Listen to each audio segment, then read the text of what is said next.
ไม่สุงค่ะเมื่อในเป็นวันที่5เดือนธันวาคมที่1ปี2026เป็นวันจันทร์ในตอนในที่อ่อนเอาพี่น้องค่ะมารับถอมด้วยข่าวเงาตั้งฝ่ายไทยไล่ย่าลูกกวายกวนปังแปดเคินเยกวนเมืองแคมโบเดียในหมอก1ปาก70หลังเนี่ยค่ะเมื่อวันที่4เดือนธันวาคมที่1ปี2026ในมีข่าวเงาออกมาว่าตั้งฝ่ายไทยไล่ย่าลูกกวายกวนปังแปดเคินเยของแคมโบเดียอันมาสร้างในแผ่นดิน ไทยในปื้นตีวานหนองจ้านหนองยาแก้วนะคะเอาเหลือเสียนั่นก็เอาตั้งตู้คอนเทนเนอร์เนี่ยค่ะนะเอามาตำวางแหกกลางไหว้วงกลางแหลนลิ้นเฮ็ดจังเนี้ยค่ะ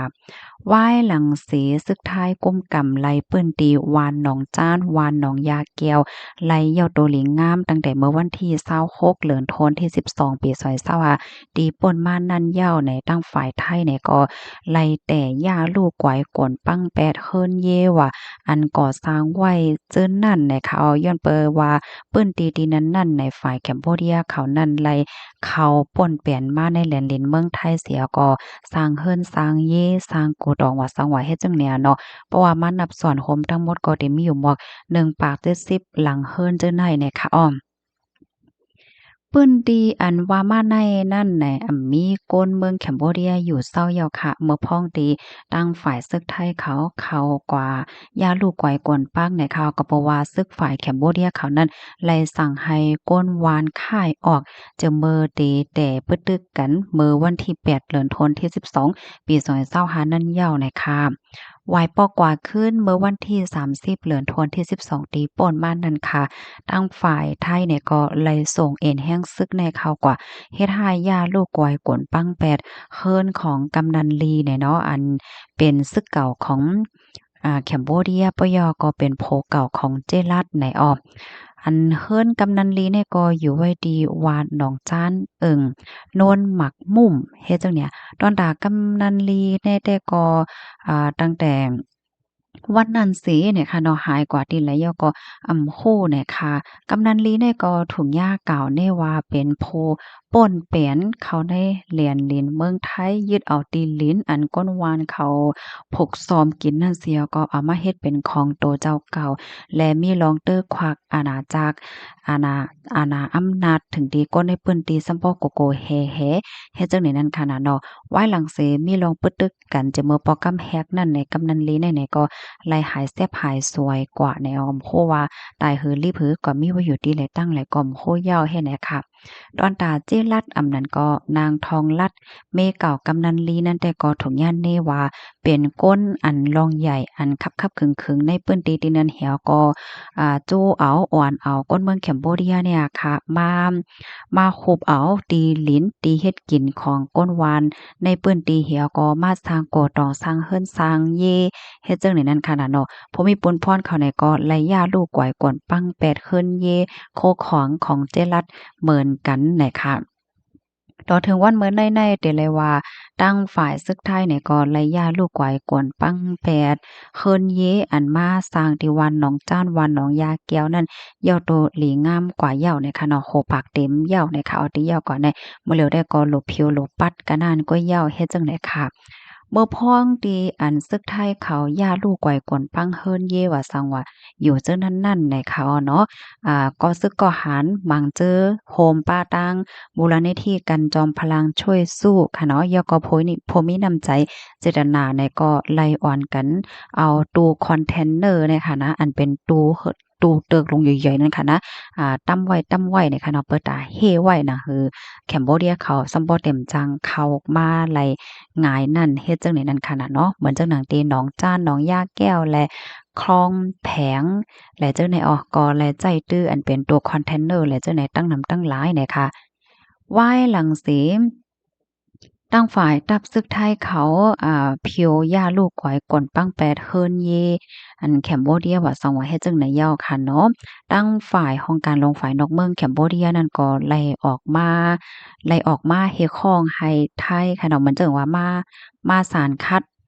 ได้เลยว่าจั่งเปิ้นเผาลองแซ่ซ่อมและสารคัดเฮ็ดจั่งใดทางฝ่ายแคมโบเดียเนี่ยก็รัดว่าไทยป่นแปนนั่นเด้อแคมโบเดีย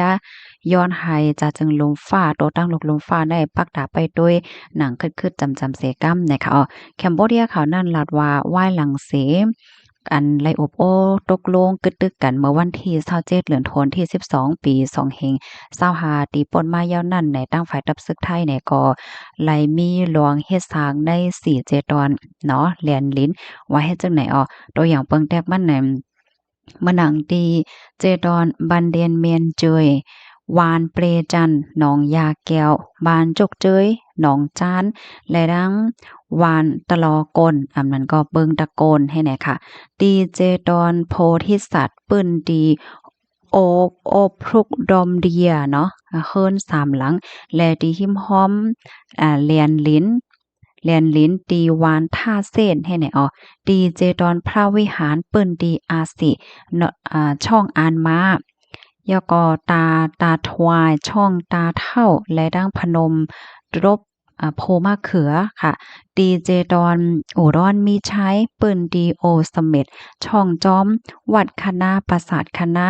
วัดตากระเบยปราสาทตาควายวัดตามนทมปราสาทตาเมินทมและเจ้าในเนี่ยค่ะตั้งฝ่ายแคมโบเดียรัฐว่าไล่ยืนเพิ่นลิกเพิ่นไล่สารคาดเฮาแห้งๆต่อลงปองจึงไทยเนาะเกี่ยวกับโปรยรองอันเอาตั้งเอ็นแห้งแหวก็ยืดเอาปื้นตีเอาเอ็นแห้งซึกเสียก็คับเขิงในปื้นตีว่า2ว่าเจ้าในลองเฮ็ดตั้งสร้างละลายลองอันตับซึกไทยไหลเฮ็ดนั่นไหนมีลองป่นเปลี่ยนต่อลองปืนเผาลองตกลง GP4 เมื่อวันที่27เดือนธันวาคมที่12ปี2025ตีป่นมาเนี่ยค่ะในลิกกินแก่นนั่นก็เตรียมไว้อยู่ว่าเต็มเลยมีลองเฮ็ดตั้งสร้างอันยงอยู่นปยก็เฮหามลองใจเอ็นแห้งกูลองต่อก้นหวานก้นเมืองแลปื้นตีของก้นหวานก้นเมืองเฮ็ดจังไหนคะเลอเซนนั่นแคมโบเดียก็ยังเปิ้นเผาลาดเทียงว่าแคมโบเดียนั้นมีศักดิ์ศรีหลักฐานอันถ่ายไว้ดังลาวปลอมลาวเทียมขนาดที่อันหันไล่แตกๆเลี่ยงๆว่าซึกไทยเขานั้นไล่ย่าลูกกวายกวนปัง8เฮิรนเยและปื้นตีอันก่อสร้างไว้ของก้นหวานก้นเมืองคมป้าถึงโครงสร้างตั้งฟิงทุ่งของแคมโบเดียเนี่ยค่ะเนาะอธิกามันเหมือนจังหนังตีวานหนองจานหนองยาแก้วและเบิ่งตะโกนโคมป้าถึงปื้นตีธรรมดาและจังไหนลองเอาเอ็นเฮียงเหี่ยวก็ยึดเอาปื้นตีไว้หลังเสมีลองกึดตึกโคมป้าถึงลองเฮ็ดหายาลูกก่อยกวนปังเฮิรนเยคงสร้างปื้นฐานของก้นเมืองนั่นแหละเฮ็ดให้ก้นวันก้นเมืองแคมโบเดียเลยเยียนเป็นก้นยานเฮิรนมีดีอยู่ดีกินกว่าเฮ็ดจังไหนลองเฮ็ดตั้งสร้างอันไหนได้เลยว่าเป็นลองป่นแป้นปื้นฐานหมายมีจะจึงลุมฟ้าป่นแป้นสุนและสุนเป็นก้นแล